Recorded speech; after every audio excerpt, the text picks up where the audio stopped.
documentation of significant matters and related significant professional judgment.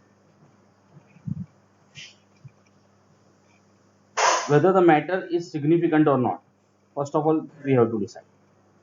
आज जो मैंने टाइटल पढ़ा, डॉक्यूमेंटेशन ऑफ सिग्निफिकेंट मैटर्स, कोई सिग्निफिकेंट मैटर्स है उसका documentation and related significant professional judgement. दोनों में आपने एक वर्ड सुना होगा सिग्निफिकेंट।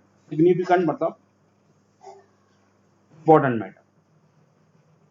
अब मैटर इंपॉर्टेंट है या नहीं वो कैसे पता चलेगा? तो उसके लिए यहाँ पर लिखा हुआ है objective analysis of facts and circumstances. भी ऑब्जेक्टिव एनालिसिस आप करोगे फैक्ट्स और सर्कमस्टांसेस से, उससे पता चलेगा ये पर्टिकुलर जो भी मैटर है वो सिग्निफिकेंट है या नहीं।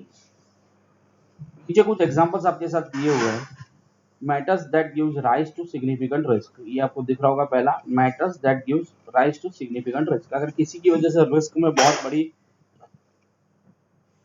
मात्रा में बढ़ोतरी हो जाती हो तो ऐसी मैटर को आप कह सकते हो जो भी मैटर है मैटर सिग्निफिकेंट। अगर कोई ऑडिट प्रोसीजर ऐसा है जिससे मटेरियली मिसस्टेटेड चीज़ें पता चलती है या फिर ऐसा पता चलता है कि ये मटेरियल मिसस्टेटमेंट था या ऑडिटर का जो रिस्पॉन्स था उस चीज़ को लेकर के उसकी वजह से हमें प्रीवियस ईयर के डेटा वगैरह जो चेंज करने पड़ेंगे तो वो भी सिग्निफिकेंट मैटर है। अगर मान लो कि ऑडिटर जो भी है उसको डिफिकल्टी हो रही है नेसेसरी ऑडिट प्रोसीजर्स करने में, क्यों? क्योंकि कोऑपरेशन नहीं मिल रहा है ऑर्गेनाइजेशन की ओर से, क्लाइंट की ओर से, वो कंटिन्यूस बेसिस पे जो उनको आपको डॉक्यूमेंट्स प्रोवाइड करने चाहिए, आपको जो हेल्प प्रोवाइड करनी है नहीं कर रहे, तो वो भी एक तरह से देखा जाए तो आपके लिए सिग्निफिकेंट मैटर है that you should document in your report.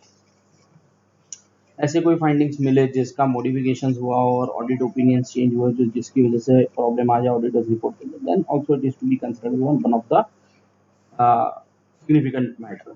क्योंकि अगर आपने कोई डेटा मॉडिफाइड किया है या उस मॉडिफिकेशंस की वजह से आपका जो ऑडिटर का जो रिपोर्ट था, जो ओपिनियन था, वो पूरी तरह चेंज हो गया, तो ये सब कुछ फर्क पड़ेगा।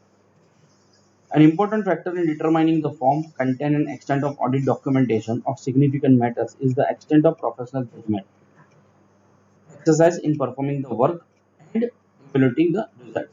ये पैराग्राफ मैंने पढ़ा है। An important factor in determining the form, content and extent of audit documentation, जैसे कि आप देख सकते हो ये पूरा जो है वो टॉपिक फैला चुका है, form, extend and audit of significant matters. ठीक है, तो ये आपको ये दिया हुआ है कि आपको खुद को एज अ प्रोफेशनल जजमेंट लेना है। जब आप सारे एविडेंसेस चेक करोगे, डॉक्यूमेंट चेक करोगे, तो उसके बेसिस पे आपको पता चलेगा कि आपको कितना डिटेल में कितने एक्सटेंट तक ऑडिट करना होगा, उसमें कंटेंट्स क्या होंगे, राइट। तो डॉक्यूमेंटेशन जो भी है कौन से चेक करेंगे कौन से नहीं करेंगे वो भी आपको प्रोफेशनल जजमेंट लेकर ही डिसाइड करना पड़ेगा। ठीक है, तो that is the significant thing, important thing that you have to decide yourself whether the document is enough to audit और नॉट। उसी तरीके से आगे अगर आप देखोगे तो क्वालिटी ऑफ जजमेंट जो भी है दैट आल्सो मैटर्स। तो वो आपको देखना पड़ेगा कि आप जो जजमेंट ले रहे हो उसका बेस क्या है, उसकी क्वालिटी क्या है। सम एग्जांपल्स ऑफ सर्कमस्टांसेस, ये जो ग्रे बॉक्स है, some examples of circumstances in which appropriate to prepare audit documentation relating to the use of professional judgment include when the matters of judgment are significant.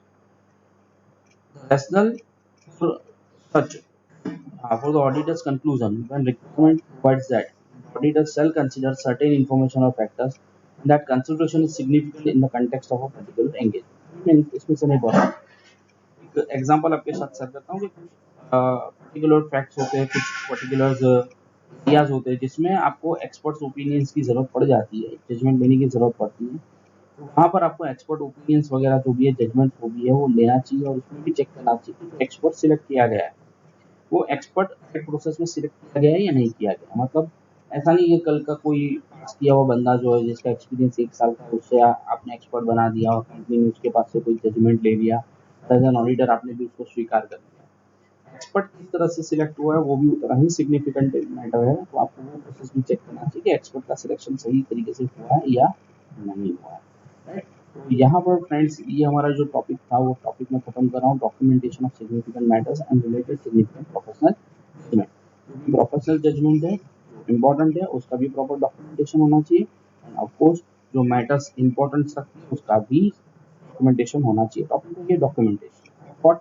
Significant matters and related significant professional judgement. Professional judgement में experts आते हैं, experts जो selection experts का है उसका process भी आपको consider करना चाहिए, उसको भी आपको फाइल करना चाहिए कि कंपनी ने एक्सपर्ट का सिलेक्शन कैसे किया था। होपफुली आपको अच्छे से समझ में आया होगा। Thank you for watching this video.